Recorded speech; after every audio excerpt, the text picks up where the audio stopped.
Hello friends. അപ്പോൾ കുറച്ച് ദിവസമായിട്ട് നമ്മുടെ അമ്മമ്മ നമ്മളെ പേടിപ്പിച്ചുകൊണ്ടിരിക്കുകയായിരുന്നു. സത്യം പറഞ്ഞിരിക്കുക. വേണ്ട, ഇപ്പോഴാണ് ഒന്ന് ശരിക്കും ഞങ്ങളുടെ അമ്മമ്മയുടെ മുഖം ഇത് മറ്റേ വെള്ളിയാഴ്ച ശനിയാഴ്ചയൊക്കെ അമ്മമ്മനെ കണ്ടെങ്കിൽ നമ്മൾ തന്നെ പേടിച്ച് പോവും. അപ്പോൾ ഇവിടുന്ന് ആദ്യം നമ്മൾ ജില്ലയിൽ കൊണ്ടുപോയി, ജില്ലയിൽ നിന്ന് നേരെ മെഡിക്കൽ കോളേജിൽ കൊണ്ടുപോയി കാഷ്വാലിറ്റിയിൽ കാണിച്ചപ്പോൾ അവർ പറഞ്ഞു ഇവിടെ അഡ്മിറ്റ് ചെയ്യുകയാണെങ്കിൽ തറയിൽ കിടത്തണം അങ്ങനെയൊക്കെ പറഞ്ഞപ്പോൾ നമ്മൾ എന്ത് ചെയ്തു, അവിടുന്ന് നേരെ ഇങ്ങോട്ടേക്ക് കോപ്പറേറ്റീവിലേക്ക് കൊണ്ടുവന്നു. ഇവിടെ ICUയിൽ കിടത്തി. ആൾക്കിപ്പോൾ കുഴപ്പമൊന്നുമില്ല, അസുഖമൊക്കെ മാറി. നമ്മളൊക്കെ പേടിച്ചു പോയി, ഇത്രയും പ്രായമുള്ള പോട്ടെ അങ്ങനെയൊക്കെ ചിന്തിച്ച്.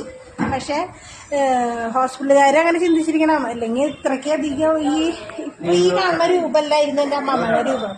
ഈ വായൊക്കെ അങ്ങോട്ട് ചെരിഞ്ഞ് ഇപ്പം ഈ കൈ ഇറക്കാൻ പറ്റുന്നില്ല, ഇതിപ്പോഴും തളർന്നിട്ട് തന്നെയാണ് കിടക്കുന്നത്. അപ്പം ഈ കൈ ഇങ്ങനെ തളർന്ന് കിടന്ന് വായെന്നൊക്കെ പതിയുന്നവരെയൊക്കെ വന്നിട്ടുള്ള ഒരു അവസ്ഥയിൽ ഒരു അമ്മമ്മേനെ ഹോസ്പിറ്റലിൽ കൊണ്ടുപോയി ചെന്നപ്പോൾ അവർ അഡ്മിറ്റ് ചെയ്യുകയാണെന്ന് വെച്ചിട്ടുണ്ടെങ്കിൽ അവരെ തറയിൽ കിടത്തണം എന്നാണ് പറയുന്നത്.